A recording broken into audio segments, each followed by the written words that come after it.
Hello everybody, batjac JW, and you're tuned in to Chat Box. Appreciate it, everybody that always tunes in. We haven't done one of these for a while. I know, just haven't had the time to get the old recorder out and do it. Of course, as you guys know, we've got the internet up and going for now, and so that you've seen the pickup in the uploads on the main channel. That's always good. Turn the Wi-Fi on so we can see the comments. Get connected. Getting the internet out here was quite a task, but it's fairly easy. You know, they always want to sell you. They always want to upsell you. You know, they always say, "Oh no, you know, if you're going to do YouTube, you have to have the $70 a month bit." When I'm getting by just fine with the lower per month thing that they got going on, so a lot lower. Did not need the $70 job a month. I don't know. But the recent uploads here on the channel, we had some of the extras from the Arizona Ghost Riders. Did not realize that turned out so dark, that footage. It's kind of a silhouette. Not sure why it turned out that way. Probably maybe because of the angle. It's always the thing, you're always playing with the lighting. I think that's one of the things about making videos. You're always playing with lighting, and then of course if you saw the other video, Curse of the Blower, yes, the constant noise that always seems to, anytime you break out the camera or something, or even the recorder, we should be quiet because something might happen.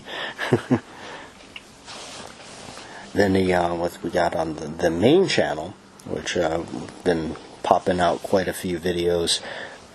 The most recent there would be the Smith & Wesson Model 29 4-inch Classic. I get a lot of questions batjac, do you own all those guns? Is that all your guns? No. If they were, I guess I'd be really happy, but then I'd be probably extremely poor. But no, I couldn't afford them anyway. I don't have the finances to have all those things. No, a lot of times, a lot of what you're seeing, like for instance the 586, that was another one that was about a week ago. That was at a gun shop that I got to film those. So anytime a gun shop or so says, hey, you know, yeah, you can film the gun and do a video with it, I do so, because it's more content, more things that I can do. And of course we had a couple other ones pop up. You know, I had during when I moved, had a whole SD card full of really awesome stuff that I was able to film and do that I was going to upload, and I lost it. They got lost during the move. A whole SD card full of cool videos. So somewhere out there, there's an SD card loaded with awesome batjac JW videos that is out of my hands. How about that? Kind of crazy. No, some of the other ones are just kind of scrolling through it. That vintage 1884 single action Colt. By the way, if you guys haven't seen any of these videos, go onto the main channel, batjac JW, and go check them out. Watch them, man. Watch them. Check it out. Yeah, we had a vintage 1884 single action Colt Army. That was really cool. I believe that was in a odd caliber too. That was kind of cool. The vintage Smith & Wesson Model 36, yeah, that was same shop. There's the other one there. That's Frontier Firearms, Frontier Gun Shop, over there on Grant Street here in Tucson, Arizona. I have a video of that place, going through it and everything, so check that out. I think some people have been watching that video I produced out there. So yeah, there's quite a bit of stuff that doesn't belong to me that I was able to go ahead and film and everything. So anyhow, Speaking of the topic of this chat and everything like that, we're 5 minutes into it and we haven't even mentioned it. What are we talking about here? I got it right here, actually. Let me pull the thing out. Yeah, this beautiful inland. I know you guys can't see it, but this beautiful inland 1911 that I got. I did a few videos on it, everything. You guys were watching. Hopefully you saw those my concerns and things that I didn't like about it at first. And it really, that's why it did sit in my possession in its box for a little while, because I was not too happy with it. I really wasn't. That color was not what I wanted. But it wound up actually in a way being a happy mistake, because I found this spray paint that really matches that color really well. And I know I'm kind of weird, but I like doing that stuff, doing it myself, spray painting or building stuff, kind of like my grip making. If you guys, I'm sure most of you listening to this know all about my grips and making them and everything, so doing that. But this inland, really good.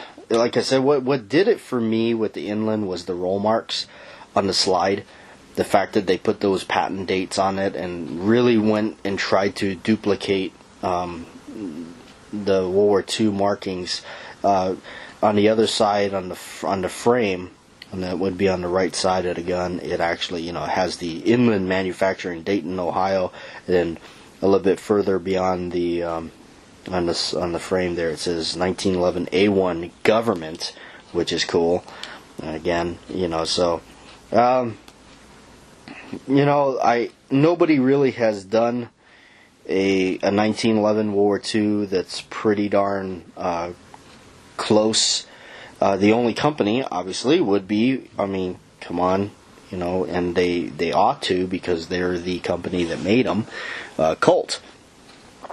Colt has done a really good job at duplicating and making the replicas. I own the World War I 1911 replica that they produced, and it's down to the T of exactly the way it should be.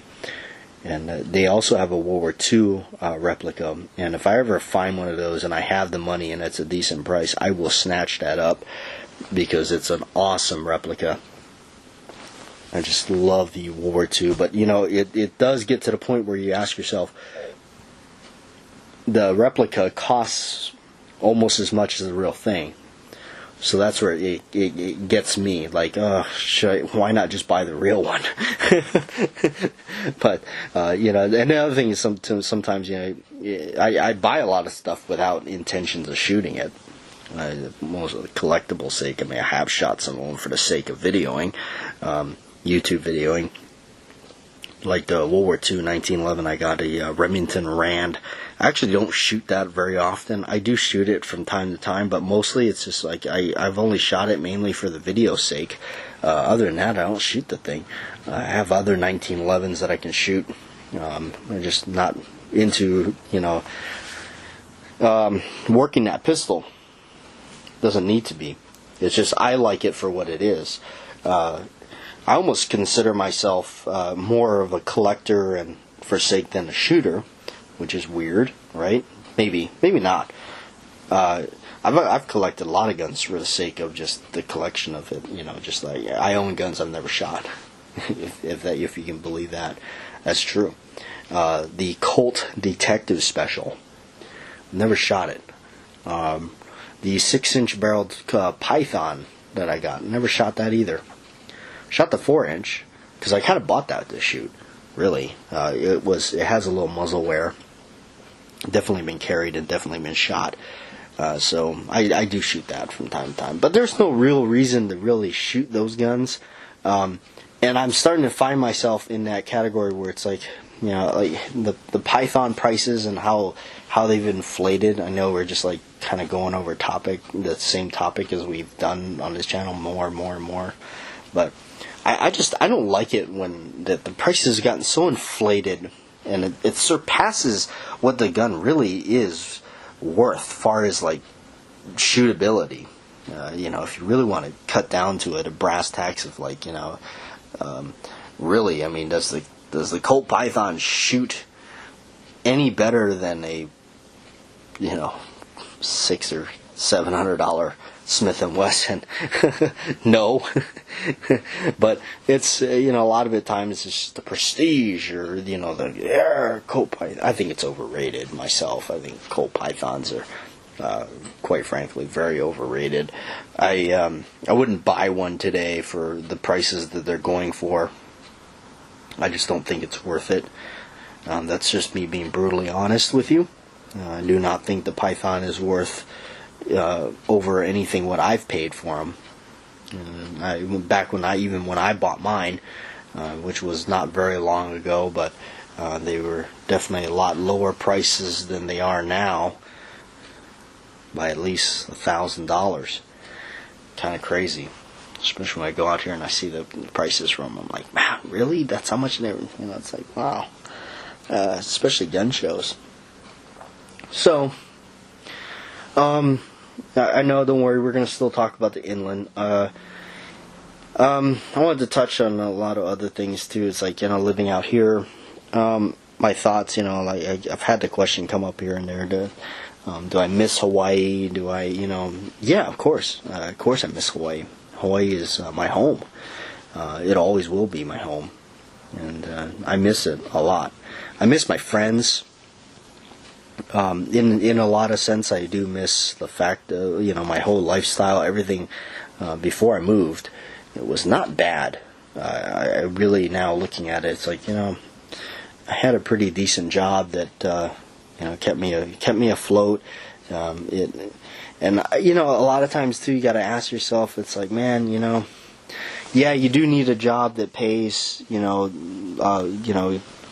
does your Social Security and all that, and so you have something retirement-wise.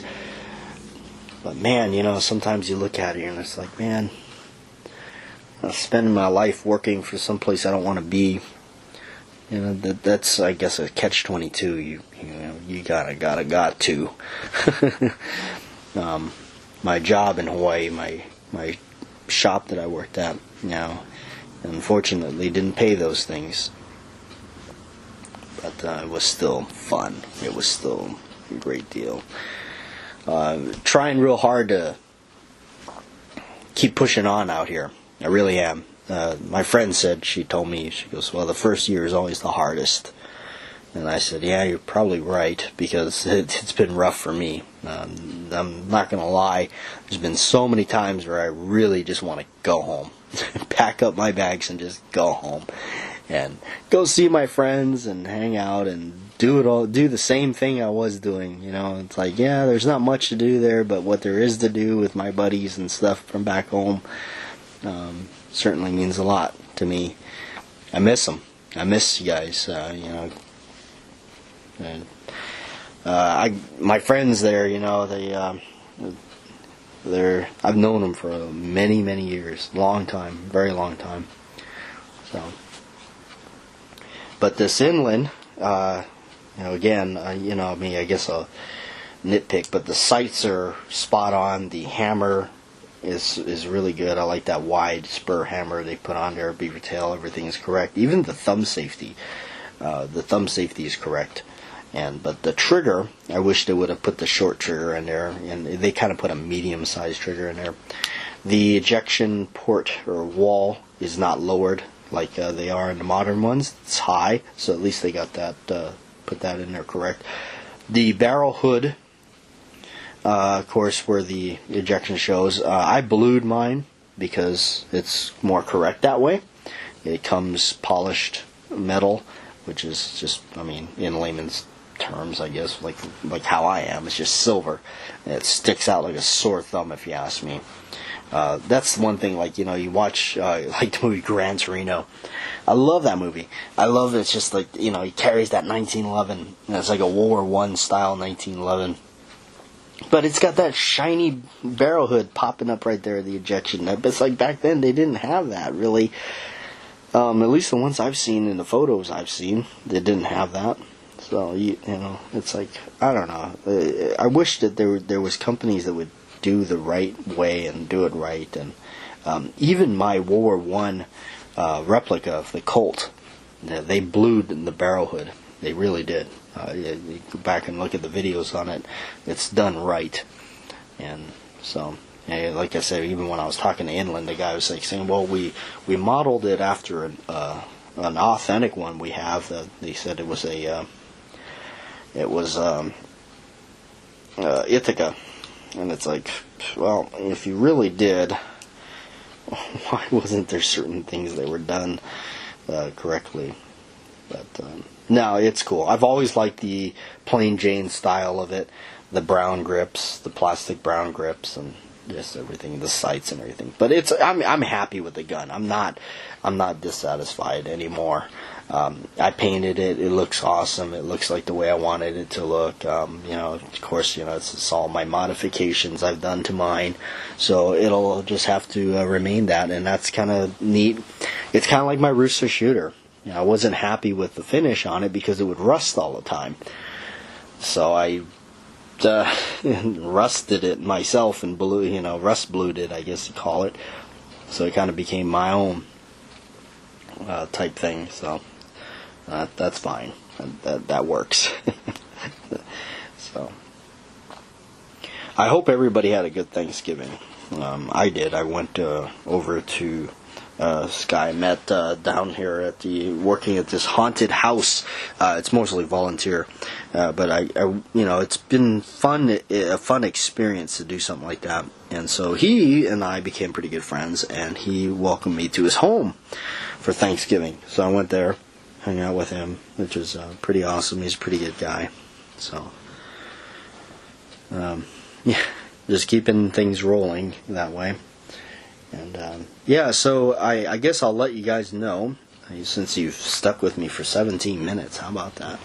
I traded a couple guns for this Inland. Cool gun. I like it still. Love it. Didn't change from a couple minutes ago. No. I traded a couple guns for it because I couldn't afford it. These Inlands, I'm not joking. They're not cheap. They're like in the $700 range, and even the mom and pop shop I got it from, they came down on their price and did their best to really make it a lot more affordable for me. With the credit that I gotten for two guns that I got rid of. What did I get rid of? Yes, okay, yeah, you got it right. I got rid of the Glock because, well, it's not a gun that does anything for me. It's just a gun to have, I guess, whatever. To me, they're dime a dozen. You always get one. There's never a shortage of them, that's for sure. And I got rid of the Walther P99. Yes, I did. There was a couple things that bugged me about it. One was its caliber. It was in 40.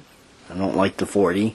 And so was my Glock. The Glock was in 40 as well. I'm not the biggest fan of 40. I know why, nothing against it. I just don't. As far as that kind of stuff, if I'm going to stick to any of that, I just keep the 9mm. I think that the 9mm. It does enough. It has there's a lot of technology into it and everything. So. The 40 does have a lot more of a punch recoil wise, so as far as the semi-autos go, I like just the 9 and 45, I guess. Not much of a 40 guy in between those two. So yeah, that's what I got rid of. Yep. So bye to the Glock and the Walther P99. I know. So, just also, just trying to survive out here, looked into selling some other stuff that, perhaps I, don't want to sell, but, financials, just got to keep it rolling. Got laid off at work, so that doesn't help either.